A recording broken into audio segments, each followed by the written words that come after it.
Boa noite, amados. Paz do Senhor Jesus. Bem-vindo a mais uma reunião profética. Obrigado por você já estar aqui comigo. Tenho certeza que essa noite vai ser uma noite poderosa para você, para sua casa, para sua família. Então, já vai deixando aquele seu like, se inscrever no canal, GDA Guerreiros Aliança, curtindo, comentando e compartilhando essa live com mais pessoas. Não guarde só para você, compartilha. E se você pode continuar nos abençoando, ou deseja nos abençoar, do ladinho da tela aqui está o QR Code, na descrição do vídeo Pix, para você fazer a tua contribuição. Glória a Deus. Hoje a palavra está lá em Filipenses capítulo 2, do 5 ao 11. E o tema da palavra de hoje é identidade. É uma passagem conhecida, e eu vou ler, e depois nós vamos fazer uma explicação textual em cima daquilo que vai ser dito essa noite. A palavra diz assim: tende em vós o mesmo sentimento que houve também em Cristo Jesus, o qual, tendo plenamente a natureza de Deus, não reivindicou ser igual a Deus, mas, pelo contrário, esvaziou-se a si mesmo, assumindo plenamente a forma de servo e tornando-se semelhante aos seres humanos. Assim, na forma de homem, humilhou-se a si mesmo, entregando-se à obediência até a morte, e morte de cruz. Por isso, Deus também o exaltou sobremaneira, a mais elevada posição, e lhe deu o nome que está acima de qualquer outro nome, para que o nome de Jesus se dobre todo o joelho dos que estão no céu, na terra e debaixo da terra, e toda língua confesse que Jesus Cristo é o Senhor, para a glória de Deus Pai. Amém. Glória a Deus. Então, antes de nós entrarmos no texto propriamente dito, o que é identidade? Identidade fala daquilo que é idêntico, mas também fala daquilo que é autêntico. Ou seja, várias características que compõem algo ou alguém. Algo exclusivo. Um componente de elementos que compõem aquela pessoa ou algo. Assim é a definição de identidade. E quando você fala idêntico, significa também ser igual ou semelhante a algo ou alguém.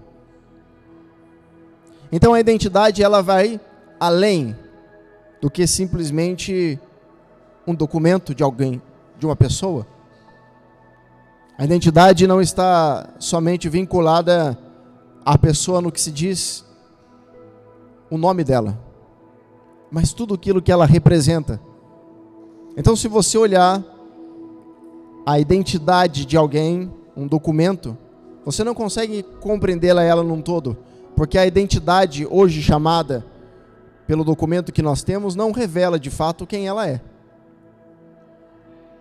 E o que eu vim falar hoje nessa noite, que Deus veio falar com você e comigo, né? É sobre uma identidade que Ele conhece e que você e eu precisamos conhecer. E que se nós não tivermos acesso a essa identidade, vamos passar a vida toda sem saber quem somos. Vamos ter um nome, mas somos reconhecidos por um número. Que número? Um número de CPF. No fim das contas, você é só mais um número no meio de uma grande sociedade. O que de fato serve como documento é o teu número do CPF, mas não para Deus. Então a palavra, lá no verso 5, começa dizendo: tende a vós o mesmo sentimento que houve também em Cristo Jesus. O apóstolo Paulo aqui, ele está escrevendo uma carta para os filipenses. E quem eram os filipenses? Filipenses era uma cidade pequena na Europa, e A segunda viagem missionária de Paulo, ele vai e funda essa igreja. E Filipenses era um povo que Paulo tinha muito carinho, porque todas as vezes que Paulo precisou de ofertas e contribuições para fazer as suas missões, os filipenses tiravam da onde eles não tinham para ajudar Paulo. E Filipos foi uma cidade conquistada por Filipe da Macedônia, que era pai de Alexandre o Grande. Olha o tamanho da influência dessa cidade. E agora, aonde o apóstolo Paulo tinha fundado uma igreja. Só que quando ele escreve essa carta, ele está preso em Roma. E os filipenses estão sofrendo por questões de doutrinas, de outros tipos de doutrinas e outros tipos de pessoas que estão ali interferindo nos ensinamentos. E Paulo tinha um discípulo, um amigo muito confiável, que era Epafrodito, isso mesmo. Assim como Timóteo, que ajudava a ele levar as cartas, a ele transitar com as cartas. Se eu não falei errado, é isso mesmo, Epafrodito. É um nome difícil de falar.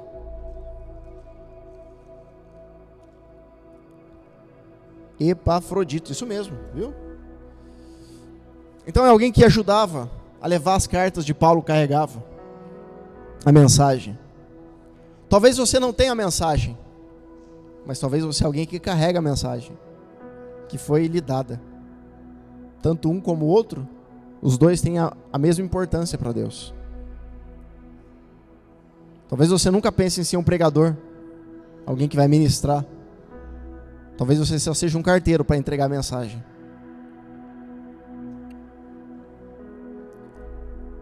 Então o apóstolo Paulo tinha algumas pessoas que ele podia contar. E como ele amava muito os filipenses, ele escreveu essa carta, para que justamente qualquer outro tipo de doutrina ensinada por homens não viesse corromper o coração daquela igreja que ele fundou. E aqui ele vai falar sobre algo que ele aprendeu do mestre. E ele diz: tende em vós o mesmo sentimento que houve também em Cristo Jesus. Um ponto forte na carta aos Filipenses é que Paulo vai ensinar aos filipenses, preso em Roma, que eles precisavam adquirir alegria em meio à dor. Aprender a adquirir alegria em meio ao sofrimento. Agradecer em meio à tribulação. Como pode, né? Alguém que estava preso encorajando quem estava livre. Como pode alguém que está preso encorajando quem está cultuando a Deus?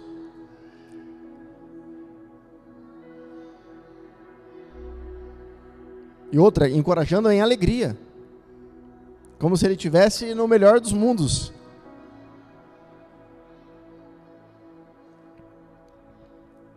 Eu vi uma frase essa semana que mexeu muito comigo. E foi da cantora Stephanie, da Bethel. E ela disse assim: quanto mais longe você vai com ele, menos coisas você pode carregar com você. Porque lá no fim da estrada você descobre que todo o seu sonho tinha a ver com ele. E ela não consegue nem terminar de falar porque ela só chora. Mas olha a frase: quanto mais longe você vai com ele, menos coisas você pode levar com você.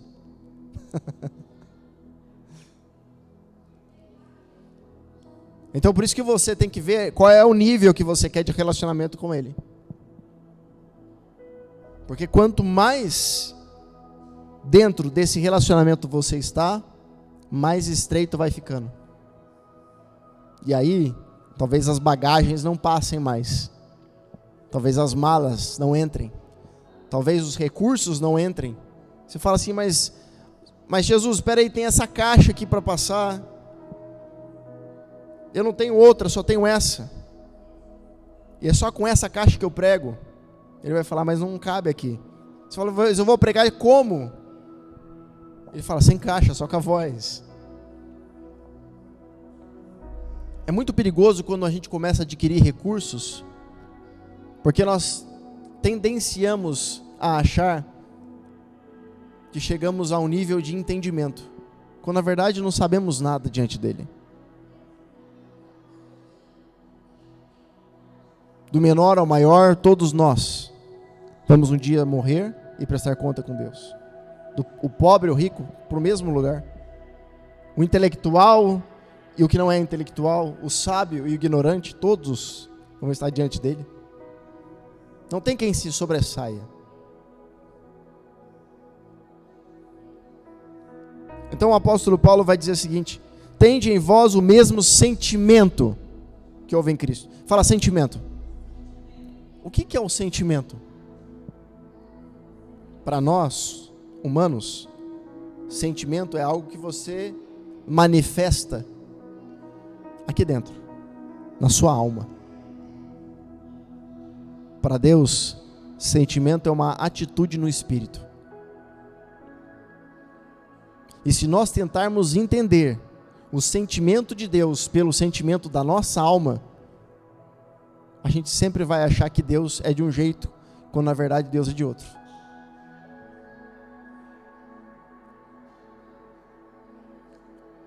Um exemplo é a ira de Deus.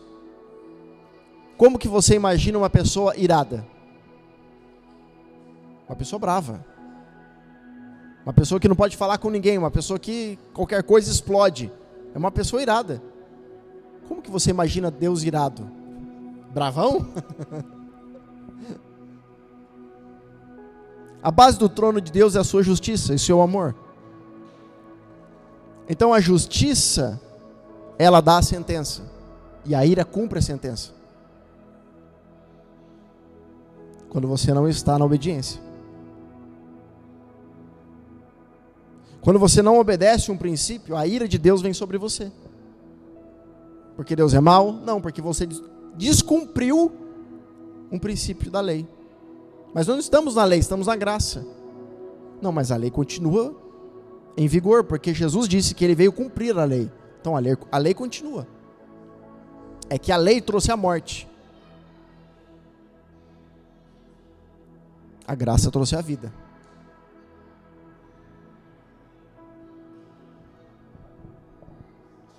Então ele diz, tende o mesmo sentimento que houve também em Cristo Jesus. Paulo está dizendo, vocês precisam mudar a atitude de vocês. Vocês precisam mudar a postura de vocês. O sentimento de Deus tem a ver com a postura de Deus. A tua postura. A minha, a nossa. A postura diante das adversidades. A postura diante das dificuldades. A postura diante das afrontas. A postura diante das lutas. A postura diante dos nãos.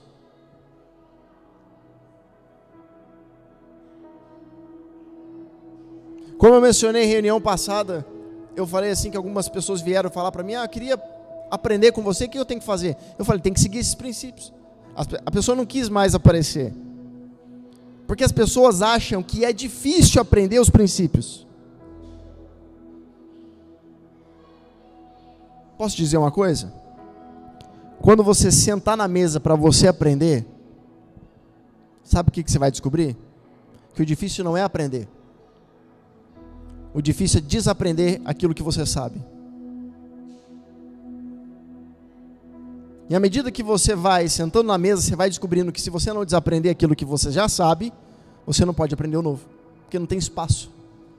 Não cabe. Como que eu vou colocar algo dentro? Como que eu vou colocar uma mala no porta-mala se o porta-mala já está cheio de mala? Não, mas essa mala aqui é muito importante, eu tenho que levar ela para a viagem, porque todas as coisas mais importantes estão aqui. Aí você sabe que as coisas mais importantes para você viajar tá na mala. E aí o que você tenta fazer? Achar um lugar. E aí você fica empurrando. Aí você aperta a mala. Não, mas tem que entrar aqui. Aí você costa a cabeça e fala, não está entrando. Mas não é possível, olha o tamanho do porta-mala que eu tenho, já comprei um carro grande para isso mesmo, para poder caber essa mala. E alguém chega para você e fala assim, olha, será que você precisa levar tudo isso aqui mesmo? O que tem naquela ali? Ah, aquilo ali só tem... tem algumas peças de roupas e mais utensílios. Você acha que tem necessidade? Não tem muito, né? Então tira e põe essa. Ah, não, eu tenho que levar todas. Eu não acredito, comprei um carro grande para caber tudo e não cabe, esse carro não presta. Olha o pensamento. Eu não acredito que eu comprei esse carro para me servir, esse carro não presta, tá vendo? Por isso que nada dá certo na minha vida. Olha para onde vai. Simplesmente por uma questão de tirar uma mala e colocar outra. Pode parecer banal o exemplo que eu estou dando, mas na nossa vida é assim. E se você não tomar cuidado, você começa a levar na sua bagagem o que não tinha tanta utilidade lá na frente e deixando para trás o que de fato importa.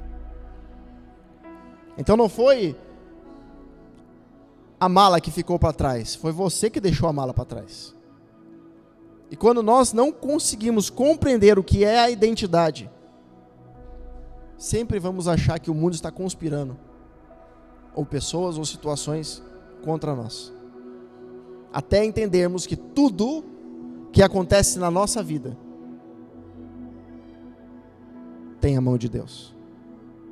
Você fala assim, mas não é possível que Deus vai fazer uma coisa dessa.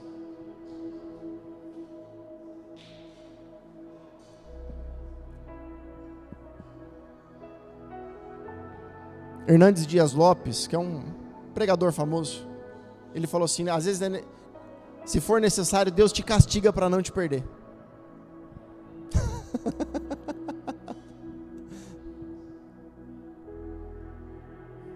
Eu cito essas pessoas porque essas frases não são minhas. Assim como eu disse da cantora, eu não sou o cara que vai pregar e vai falar assim, essa frase veio de mim, se não veio. A honra tem que ser dada para quem falou. E eu cito pessoas aqui porque são pessoas que, de certa forma, influenciam outras pessoas. E tem uma vida de oração, uma vida de busca na presença de Deus.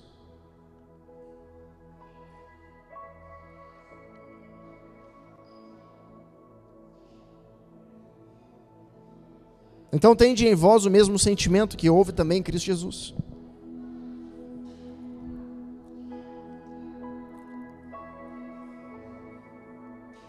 Esse sentimento que colocou Jesus aonde nenhum outro chegou. Uma atitude que colocou céu, terra e inferno para assistir e aplaudir.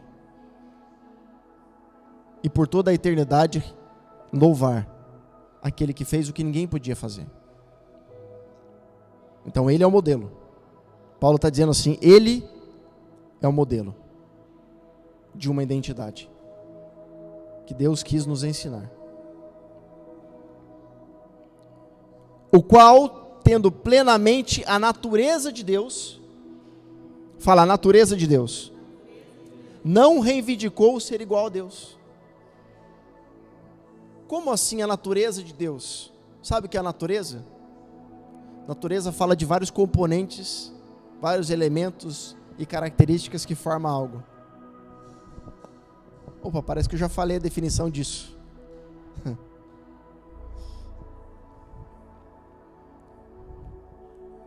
Natureza, vou repetir, é um componente de elementos, características que forma algo ou alguém.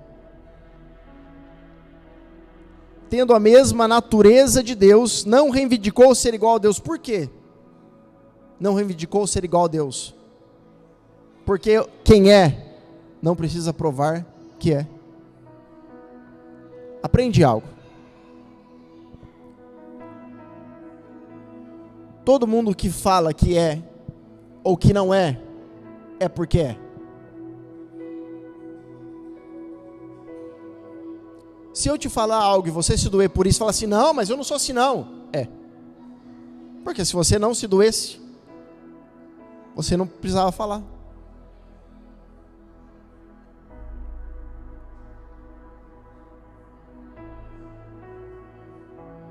Se alguém chega para você e fala assim, olha, você está meio orgulhoso, viu? Você fala assim, não sou orgulhoso não. Você é. Você não precisa contrariar, provar para ele, falar. Você fala, isso é uma opinião sua. Eu sei quem eu sou. Ah, porque você é isso, você é isso. Tá bom.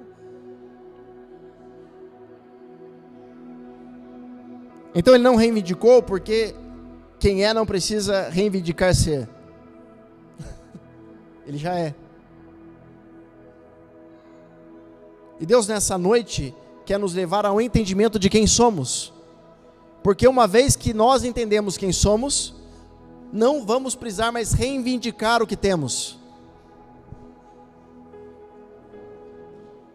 Aleluia.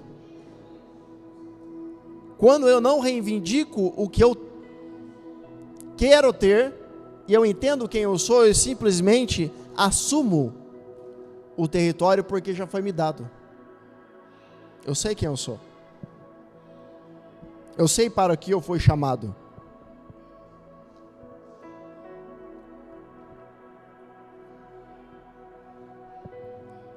Mas ele não reivindicou ser igual. Mas como assim reivindicou ser igual?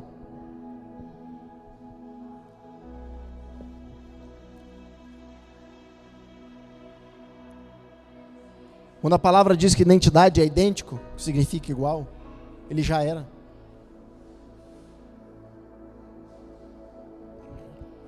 Eu vou te trazer uma revelação hoje, talvez que você nunca ouviu. Uma revelação que vai chocar você. Porque desde a pregação passada para cá, eu perdi alguns inscritos.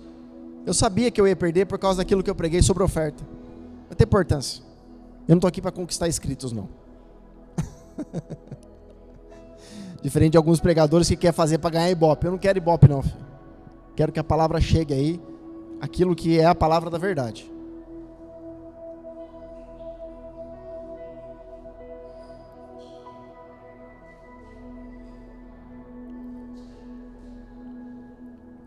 Identidade fala de idêntico, de ser igual.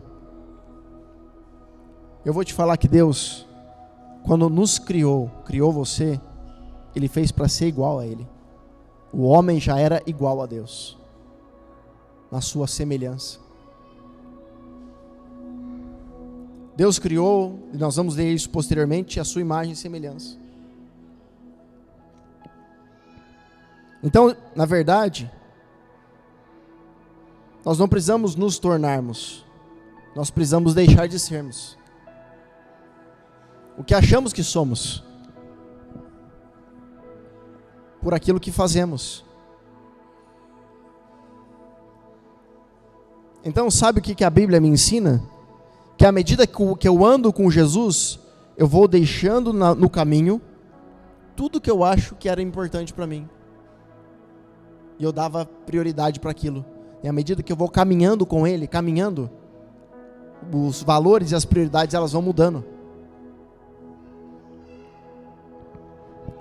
Jesus disse algo no livro de Mateus, mas eu quero ler o que está escrito no Isaías, que eu achei um pouco mais completo, porque lá Jesus dá só uma pincelada em cima do que o profeta havia falado.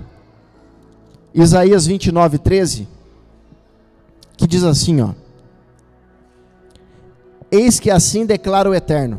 Escuta isso, e presta atenção. Visto que este povo se chega junto a mim, apenas com palavras, sem atitude, e me honra somente com o mover dos lábios, enquanto o seu coração está muito distante da minha pessoa. e a adoração que me prestam é constituída tão somente de regras e doutrinas criadas por homens.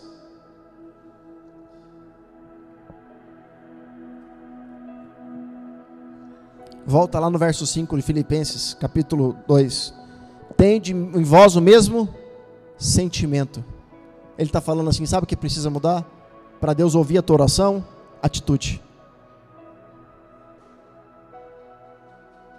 Atitude.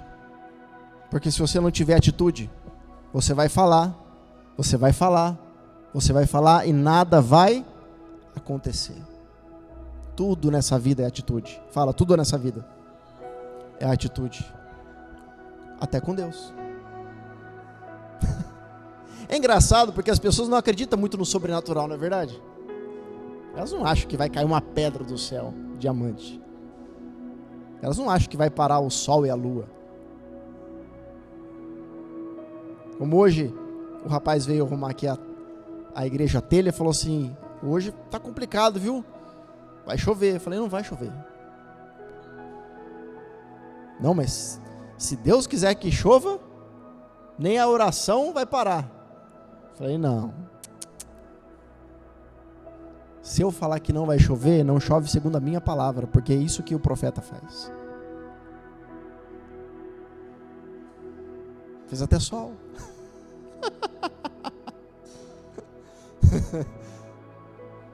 Eu saí da igreja e falei, pai, precisa arrumar a telha da igreja, o senhor pode segurar aí? Fica tranquilo.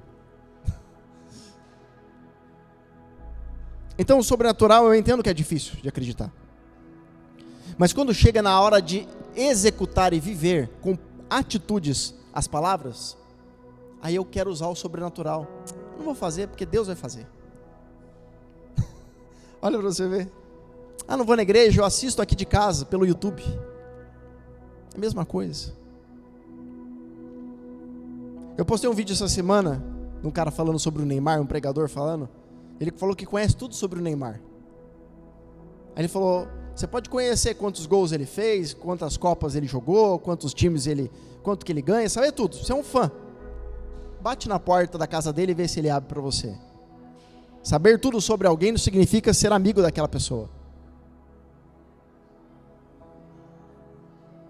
Eu sei tudo sobre Jesus, mas será que de fato ele é seu amigo?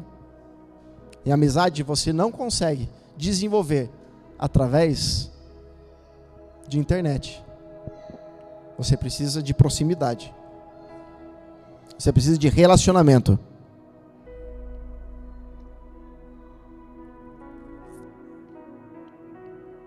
Então, quando todas as vezes que eu não quero fazer e mudar a minha atitude, eu falo, Deus vai fazer. É no tempo de Deus. Eu estou num processo. Eu tenho que esperar o tempo. Eu tenho que esperar o momento certo. Vai acontecer. Eu estou confiante em Deus. Aí você pega toda a sua fé, todas as suas fés, nem sei se pode dizer assim, e você fala, estou confiante em Deus. Deus, ele vai fazer algo. Não, meu amigo. Deus não vai fazer algo. Sabe por que Deus não vai fazer? Porque é você que tem que fazer. Sou eu que tenho que fazer. Ele só vai fazer em cima daquilo que você fizer. Se você deu um passo, ele põe o chão. Se você deu outro passo, ele coloca o outro chão. Mas ele não vai colocar o chão enquanto você não der o passo. Então não vai acontecer. Eu não estou te jogando balde de água fria, não. Eu estou acordando você para te dizer, você quer que Deus mude a sua vida? Em qual sentido? O que você precisa fazer? Qual é a área da sua vida que precisa de mudança? Qual é? Pensou aí? Sabe quando vai mudar? Quando você fizer. Não, mas eu estou fazendo. Mas se não está mudando, alguma coisa está fazendo errado. Ou não está fazendo da forma correta. Porque o fazer não é da forma como achamos que devemos fazer. Fazer é de acordo com os princípios de Deus. E se nós pisamos em princípios, fica difícil de Deus colocar o chão para quem não consegue andar corretamente. Fica difícil Deus endireitar se eu quero andar torto. Eu quero andar a minha maneira em direção a Deus, mas para eu ir na direção dele, eu tenho que andar como ele deseja que eu ande. Até as minhas pernas precisam ser guiadas por ele. Então, se eu tenho um problema, por exemplo, no meu casamento, você fala assim, mas o problema é ela ou ele. É ele que tem que mudar. Não, é você. Porque é você que está mais perto de Jesus. Então, com Jesus, você vai transformar aquela pessoa. O Espírito vai convencer aquela pessoa. E que bom que está acontecendo isso. Porque é de fato um teste para ver se de fato você quer isso. Entenda que tudo corrobora para o aprimoramento de mim.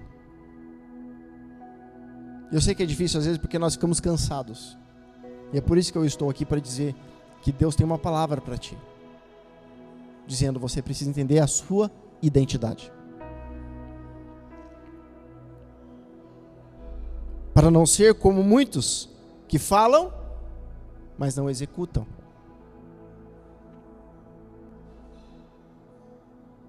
E muitos vivem o efeito manada. Sabe o que é efeito manada?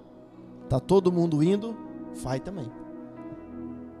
Não, Deus não chamou para você para ser todo mundo. Deus chamou você com uma identidade, idêntico a alguém. Igual a alguém, semelhante a alguém, não naquilo que ele possuía, mas no seu caráter. E o problema que está lá descrito em Gênesis 3:5, começou depois que alguém se revoltou com a ideia de que ter o caráter, eu não quero ser igual, porque Deus fez os homens para ser iguais, mas alguém no céu não aceitava que Deus constituiu alguém para levar o seu legado, e buscou ser igual. Só que como ele não conseguiu ser igual, porque para ser igual você tem que copiar o caráter e não o poder, mas o poder é muito mais atrativo, porque o caráter dá trabalho, o poder não.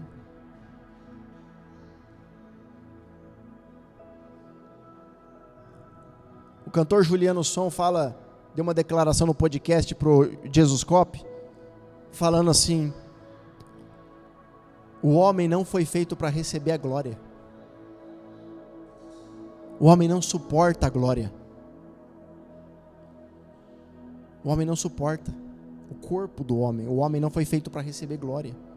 Por isso que muitos, quando chegam lá em cima, cai, se corrompe, porque não foi feito para receber glória.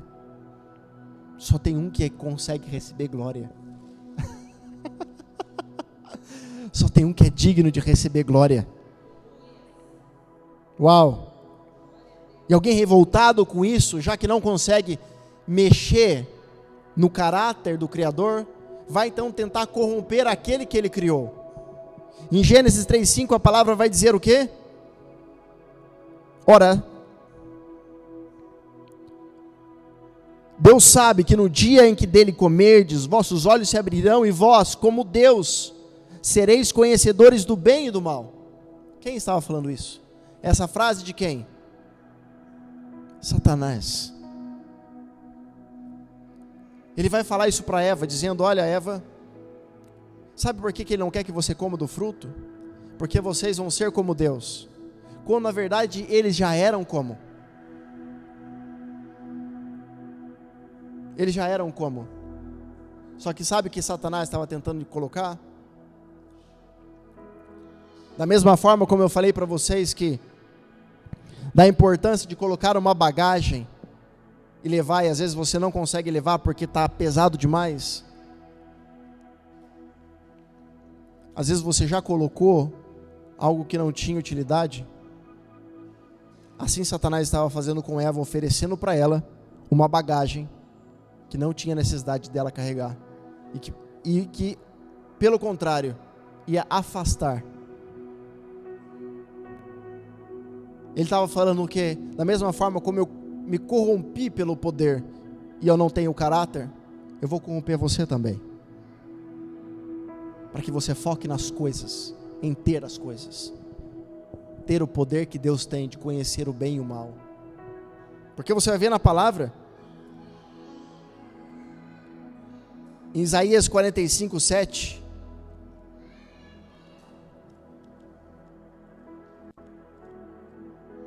Isaías 45, 7, olha a declaração que Deus fala: eu formo a luz e crio as trevas. Eu mando as bênçãos e as maldições. Eu, Yahvé, faço absolutamente tudo. Você fala, mas não é possível. Não, pera aí. Pera aí, para, volta. Você está me dizendo que o mal que está acontecendo foi Deus que mandou? Deus criou isso? Você entende como o nosso sentimento atrapalha na nossa compreensão? Porque a gente acaba se doendo por aquilo que nos doeu. Olha que doido essa semana, Deus me fez refletir. Essa semana foi uma semana só de dor. E essa semana que vai vir agora vai ser também. Essa semana que passou eu fui no dentista 3 vezes seguidas. E não é porque eu amo dentista não, é porque eu tinha que ir. E essa semana eu vou ter que fazer exame de sangue. E eu amo agulha, nossa. Já falei pra moça, ó, tira deitado, porque se tirar eu sentado eu desmaio.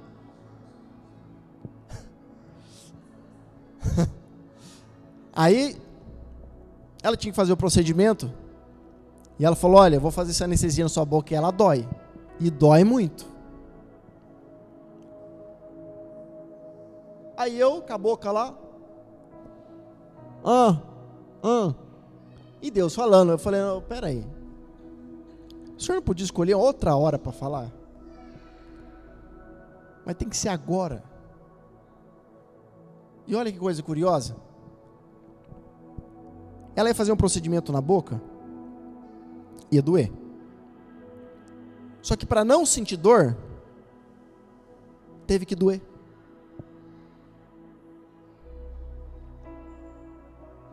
Eu vou repetir. Ela vai fazer um procedimento na minha boca e eu vou sentir dor. Para não doer, ela faz algo para doer. Aí ela dá anestesia que dói para você não sentir. Ela faz o procedimento e depois dói de novo, porque mexeu. Ou seja, a dor existiu no começo, no meio e no fim. Então todo o processo doeu. Sabe o que aconteceu no meio? Uma anestesia para você achar que não dói tanto assim. Então, à medida que Deus vai nos formando e Deus vai nos moldando, Ele aplica algumas anestesias, porque se nós soubermos tudo que vai levar para que a gente se torne aquilo que Ele precisa que nós venhamos a ser na nossa identidade, no nosso cerne, colocar para fora aquilo que está intrínseco em nós, vamos desistir. Porque no meio do caminho vai doer mais. Sabe qual é o segredo? Quanto mais anestesiado você tiver, você não vai sentir. E sabe como é que você fica anestesiado?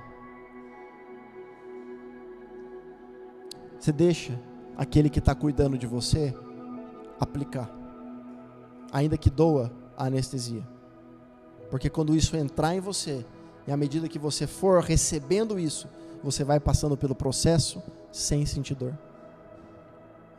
Você está entendendo?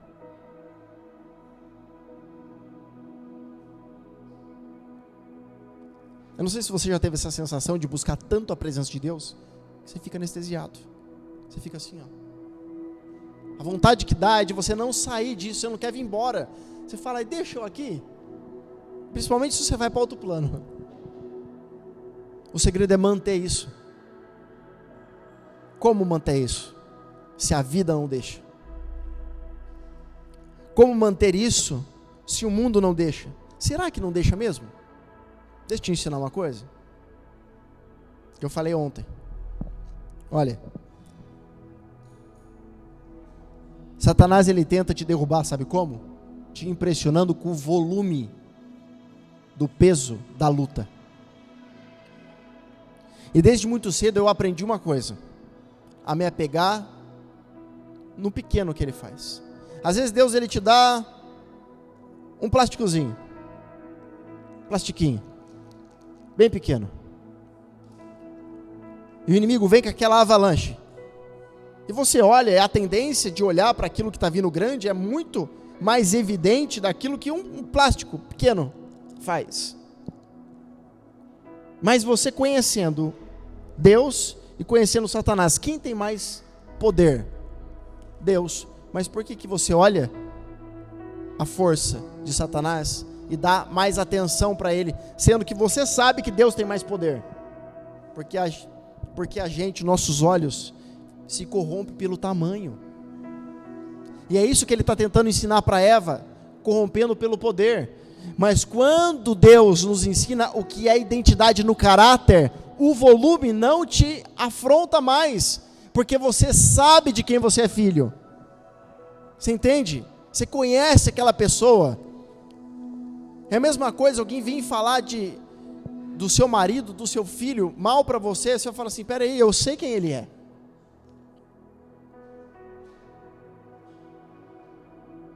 Por muito tempo, quando eu tinha outro ministério, quando eu pertencia a outro ministério, tinha igreja, aconteceu muito de uma pessoa falar mal, daí eu me doía por isso. Olha o tempo que eu perdi, energia que eu gastei, eu tinha que dar glória a Deus. Porque se o outro ouviu o que ele estava falando mal de mim, é porque ele também não achava isso de mim. E que bom, porque Deus já estava mostrando para mim que de fato aquela pessoa não estava na minha visão. Às vezes Deus quer nos ajudar, mas a dor que a gente sente na aplicação do processo nos impede da gente avançar. Mas quanto mais tempo eu passo na presença, mais anestesiado eu fico no processo. Você entende? O segredo é passar tempo na presença. Mais envolvido. Quanto mais envolvido eu estiver na obra, quanto mais envolvido eu estiver com as coisas de Deus, quanto mais envolvido eu estiver com a casa de Deus, quanto mais, o que nós pode fazer aí? O que a gente dá para arrumar? Precisa consertar o quê? Você não está entendendo que é você que está sendo construído. Você está sendo edificado. Quanto mais envolvido você está nas coisas de Deus, mais Deus está envolvido nas coisas suas. Por quê? Porque não tem tempo, vazão para o inimigo colocar outras coisas. O que você está fazendo? Estou ocupado. Para onde? Estou indo na igreja. Estou ajudando lá. Estou fazendo lá. E hoje? Estou ocupado com o quê? Com as coisas de igreja. Nossa, mas tudo para você é igreja? Você não trabalha? Não, trabalho. Mas é que estou muito envolvido com as coisas de Deus. Eu também trabalho para Deus.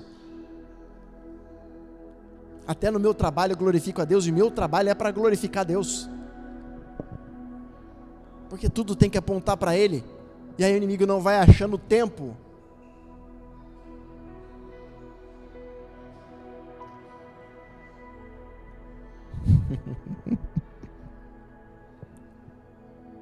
Então, lá em Filipenses ele disse: tendo plenamente a natureza de Deus, não reivindicou ser igual a Deus. Porque quem quer ser não consegue ser. Para ser, você tem que deixar de ser. Não tentar ser. Quem tenta nunca chega a lugar algum. Sabe como você se torna idêntico? Fazendo o mesmo, tendo o mesmo sentimento. Verso 7, mas pelo contrário, esvaziou-se a si mesmo, assumindo plenamente a forma de servo, e tornando-se semelhante aos seres humanos. Então ele se esvaziou para se tornar como humano. Assim, na forma de homem, humilhou-se a si mesmo, entregando a obediência até a morte de cruz. Agora, como humano, ele se humilhou. Como Deus, ele se esvaziou para se tornar humano. Agora, como humano, ele se humilha para obedecer. Então, eu nunca vou entender, e nunca vai ter espaço para eu ter a identidade de Deus, se eu não tiver vazio. Mas eu só encontro vazio quando eu me humilho.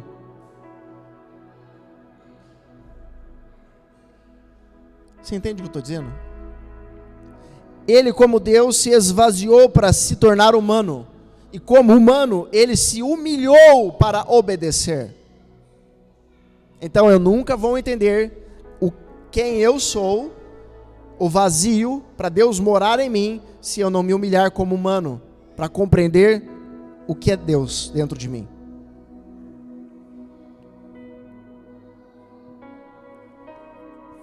Então nós estamos falando de um Deus que desceu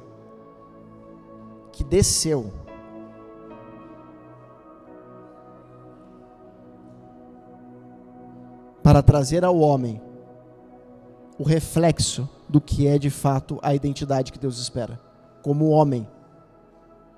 Um Deus que desceu. Agora, todo aquele que não quer obedecer, mas quer ser igual, sem obedecer, está lá em Lucas 10, 18, 20. Jesus vai dizer isso. Lucas 10, 18, 20. Ao que Jesus lhe revelou, eu vi Satanás caindo do céu como um relâmpago. Atentai, eu vos tenho dado a autoridade para pisar serpentes e escorpiões, assim como sobre todo o poder do inimigo, e nada nem ninguém vos fará qualquer mal. Contudo, regozija-vos, não apenas porque os espíritos vos obedecem, mas porque o vosso nome está escrito no livro da vida, no livro dos céus. Eu estou falando de um Deus que desceu do céu e foi exaltado, porque obedeceu, se esvaziou, diferente de Satanás que caiu do céu. Um desceu, o outro caiu.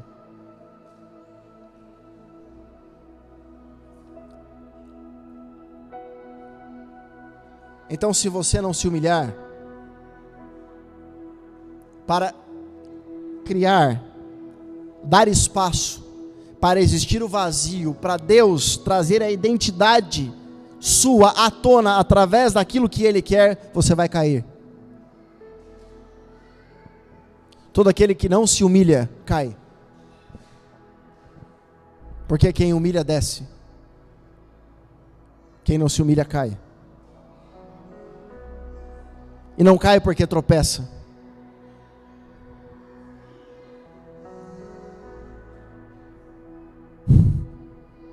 Não cai porque deslizou.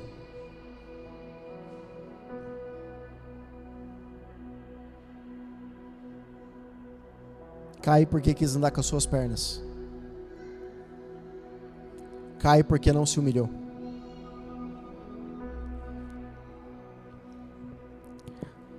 Sabe o que Jesus vai dizer em João 10 agora? João 10, 30.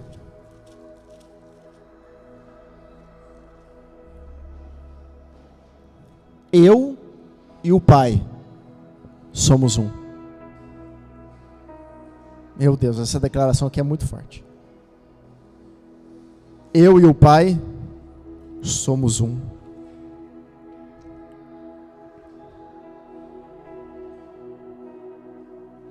Por isso Deus também exaltou, Filipenses 2:9, sobremaneira a mais elevada posição lhe deu nome que está acima de qualquer outro nome.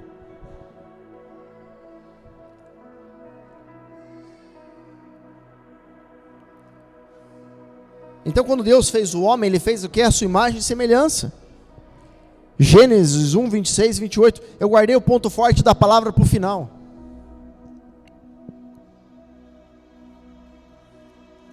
Gênesis 1, do 26 ao 28. Então Deus determinou, façamos o ser humano a nossa imagem, de acordo com a nossa semelhança. Olha aí, sabe o que é semelhança? É um conjunto de características, de elementos que formam uma pessoa ou algo.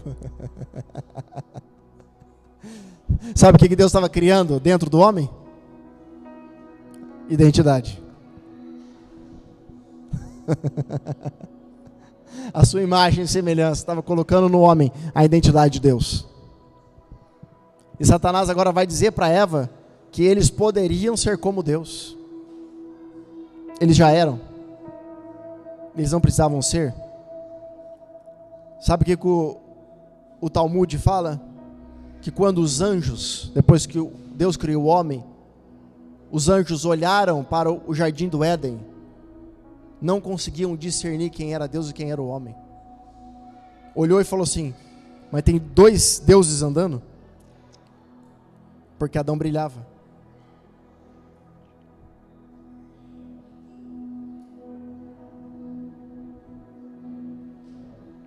A imagem e semelhança, a semelhança na identidade, no caráter, a imagem no espírito.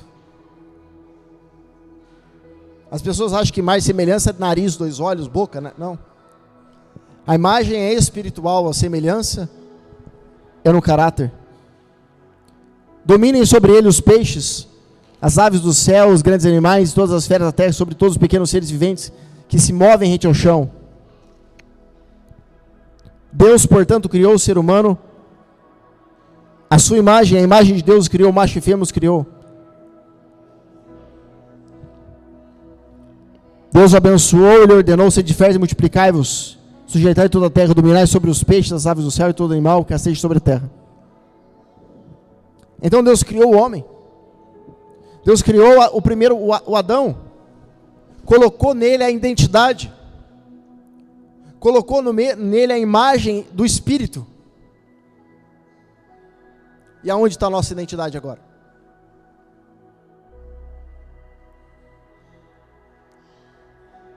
Por que é tão difícil? Por que é tão difícil então viver essa identidade? O que eu preciso fazer? Já falei que a gente tem que se posicionar, e se humilhar, se esvaziar. O que eu preciso fazer então? Você vai esperar quanto tempo até tomar uma iniciativa, uma postura, para viver o que Deus tem para você? Ah, eu não sei, eu estou me sentindo meio vazio, por isso que eu não vou na igreja, eu estou me sentindo meio fraco. Ficando na sua casa, você vai ficar mais forte? Ah, não sei, na hora que Deus tocar, eu vou. Não, Deus não vai tocar. Deus não vai tocar. Porque você não espera sentir essa vontade para ir trabalhar. E sabe por que você vai trabalhar sem sentir vontade? Porque o seu Deus é o dinheiro. Por que você não tem a mesma atitude para ir para a igreja, mas para o trabalho você faz? Porque o seu Deus é o dinheiro. Essa é a verdade. Ah, mas eu vou todo dia, quando eu acordo para ir no meu trabalho, eu falo: Deus, o Senhor está no meu coração, faça minha oração e vou trabalhar. Esquece, está no seu coração nada. Você conhece uma pessoa pelas suas atitudes, não é pelo que ela fala. Vocês falam a boca, mas o coração está longe. O profeta falou isso, Jesus afirmou isso. Em vão me louvam com os lábios, em vão, porque eu não estou vendo o mesmo sentimento. Tende os mesmos sentimentos que houve em Cristo Jesus. Mas por que é tão difícil? Porque nós somos a imagem e semelhança de Deus? Somos? Sim. O homem é a imagem e semelhança de Deus? Não. Você não é a imagem e semelhança de Deus. Você é a imagem e semelhança de Adão. Hã? Como é que é? Não, pera aí, eu vou na igreja ou ouço que eu sou a imagem e semelhança de Deus? Não sou? Não, você é a imagem e semelhança de Adão. A sua natureza é ruim. Você é mau. Não, eu sou tão bom. Não mato ninguém, não roubo.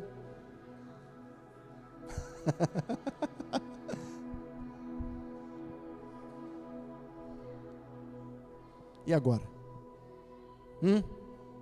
Agora lascou, 2 vezes, como diz o outro. Já é difícil, você está falando que a sua imagem e semelhança de Adão?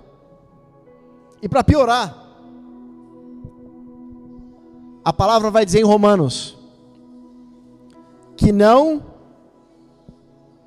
tínhamos jeito nenhum, estávamos já considerados como ovelhas ao matadouro. Por quê?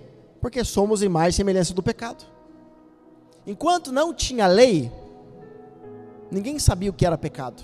Quando Caim matou Abel, não tinha lei, então não tinha como punir. Quando veio a lei, veio a morte, porque aí condena o pecado. Você entende? Quando levanta, quando institui a lei, aí aponta para o pecado. Beleza, agora eu tenho a lei, eu tenho o pecado, eu tenho a morte. E agora eu estou condenado como imagem e semelhança do pecado. Não tenho o que fazer agora. Como eu vou viver a minha identidade?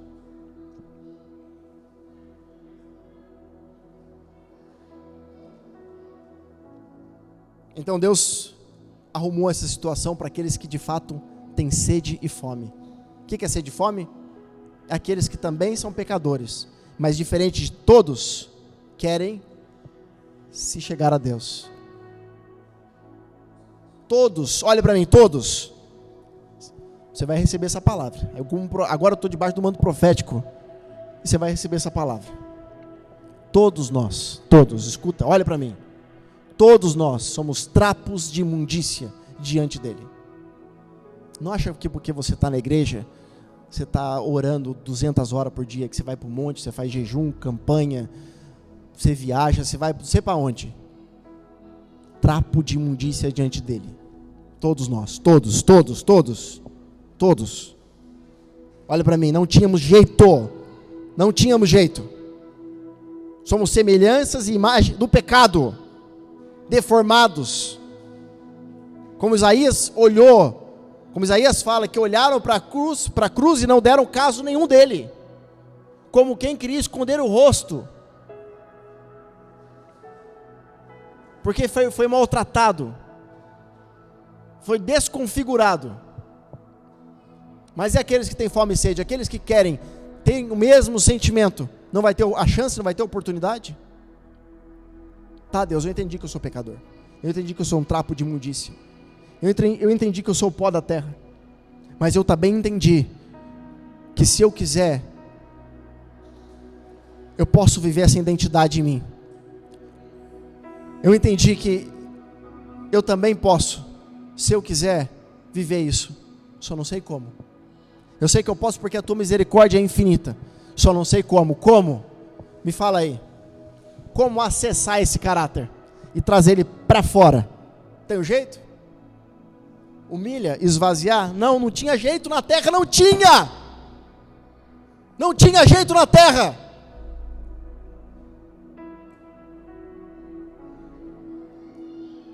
Romanos 5 vai trazer a resposta dessa noite, para mim e para você.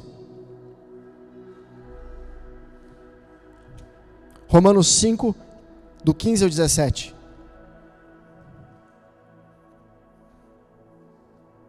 Romanos 5, do 15 ao 17. Contudo, não há comparação entre o dom gratuito e a transgressão. Pois se muitos morreram por causa da desobediência, isso aqui é para você e eu aprendermos a valorizarmos o que Deus está fazendo nas nossas vidas. Eu quero que a partir de hoje você olhe para aquilo que Deus está fazendo e não mais para aquilo que Satanás está falando. O apóstolo Paulo vai dizer assim, não tem comparação, fala, não tem comparação entre o dom gratuito e a transgressão. Pois se muitos morreram por causa da desobediência de um só, muito mais a graça de Deus e o dom pela graça de um só homem, Jesus Cristo, transbordou para multidões. Por isso não se pode comparar a graça de Deus com a consequência do pecado de um só homem. Porquanto o julgamento derivou de uma só ofensa, que resultou em condenação, mas o dom gratuito veio de muitas transgressões e trouxe a justificação.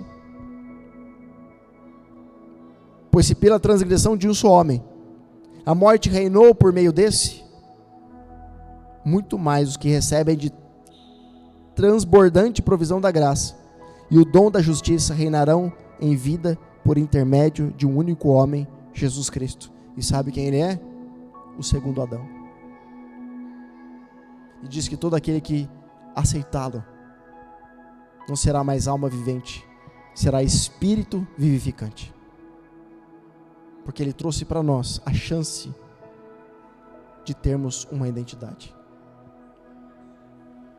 Está circulando um vídeo na internet do pregador Paulo Júnior, que ele falou assim, sabe o que é a ira de Deus? A ira de Deus é comparada a um míssil. Imagina assim que a justiça apontou e disse assim: o míssil tem que cair na terra. A ira foi o cumprimento da justiça e liberou o míssil. E o míssil vindo para a terra. Um míssil teleguiado. Imagina um meteoro caindo. Muito maior que a terra. Vai fazer um estrago, vai destruir a terra.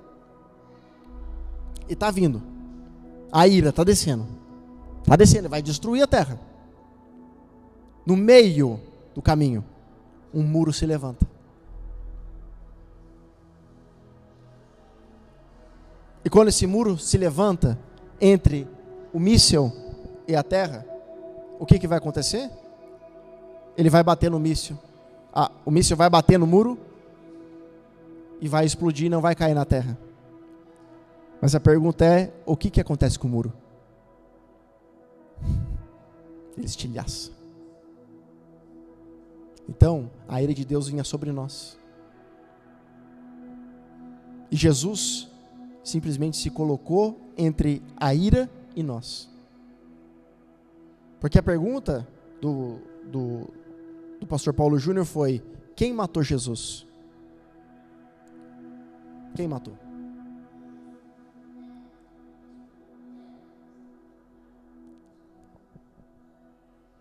Sabe quem matou Jesus?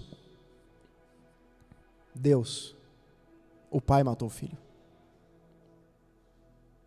Porque quando ele olhou para Jesus, ele viu aquela bola de pecado. Então o míssil tinha que cair ali. Estava apontando na terra onde estava todo o pecado. Imagina que antes o pecado estava no mundo todo. E de repente concentrou em um só lugar. E falou: Pai, agora pode mandar. Por isso que ele fala: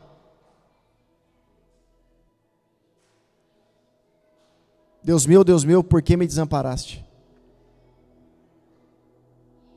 Porque ele se acha sozinho com todo aquele pecado. E agora? Lembra quando Deus manda Abraão sacrificar Isaac?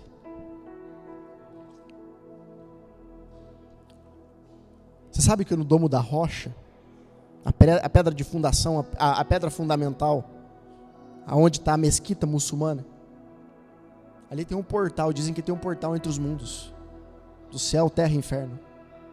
Por isso que é tão guardado, é onde ficava a Arca da Aliança.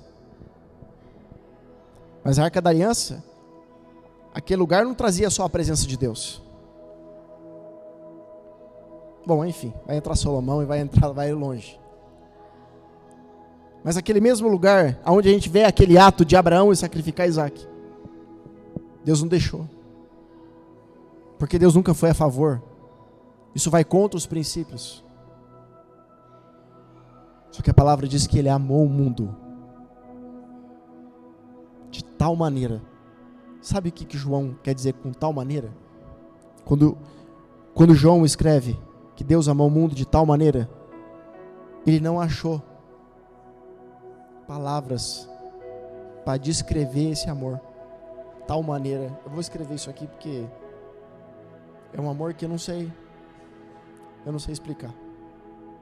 Que deu o seu filho, mas que na verdade matou o seu filho. Imagina a ira. Então, se você quiser trazer para o sentimento da alma, aqui é aplicável. Você teria coragem de pegar toda a raiva que você tem de alguém? Ah, mas eu como um cristão não sinto isso. Sente.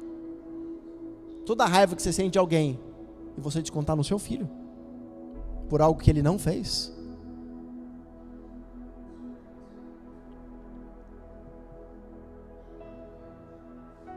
Imagina você descarregar tudo no seu filho. A raiva que você tem de alguém e machucá-lo. Não é só descarregar raiva no sentido de falar, não, de machucar.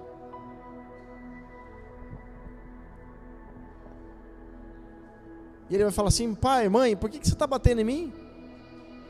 E você simplesmente não falar nada, ele continuar batendo e machucando, e cortando, e desfigurando. Por quê? Por quê? O que eu fiz para merecer isso? E o filho virar para o pai e falar: pai, tá bom, seja feita a tua vontade, não a minha. Cara,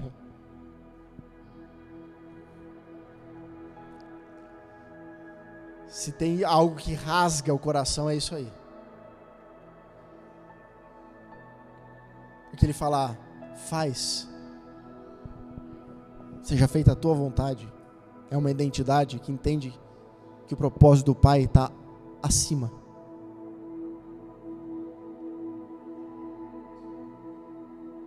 O filho morre pelo propósito do Pai.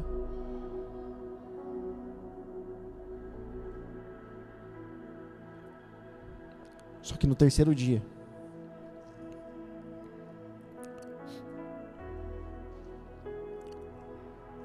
o sepulcro estava fechado. A pedra estava na porta. Tinha guardas romanos em frente à porta. Tinha um selo. Alguns teólogos vão falar que até os demônios estavam na porta.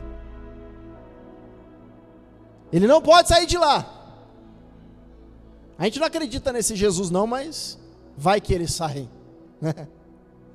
Vai que ele levanta daí. No terceiro dia, a palavra diz que ele sai do mundo dos mortos. Ele volta, ele traz a vida de volta para ele. Ele traz a vida, ele passa por cima da morte. E de uma forma inexplicável, a pedra rola. E ele sai. E se você for para Israel, se você for para em qualquer túmulo, você vai ver os restos mortais daquela pessoa. Mas se você for no sepulcro em Israel, você vai ver escrito na porta, ele não está mais aqui.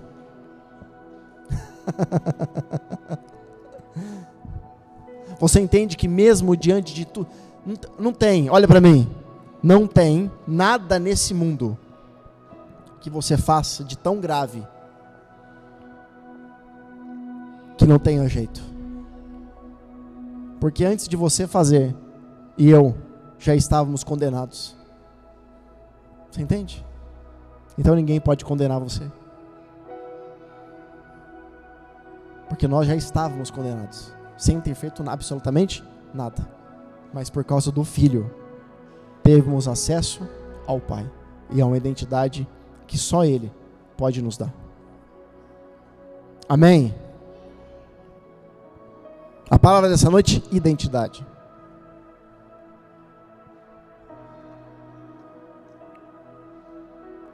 Deixa vir para fora.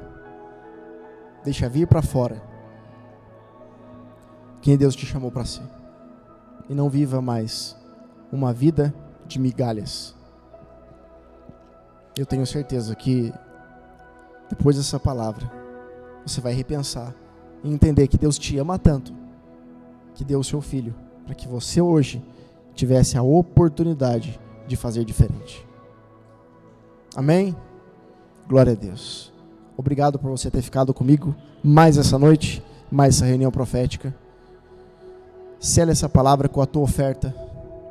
Aqui do lado está o QR Code na descrição, o Pix para você fazer a tua contribuição. Continue abençoando a tua obra, que Deus abençoe a tua casa. Sele essa palavra com aquilo que você ofertou. Muito obrigado. Compartilhe, não esqueça de deixar o seu comentário e o seu like. Te espero até a próxima reunião profética em nome de Jesus. Fica na paz.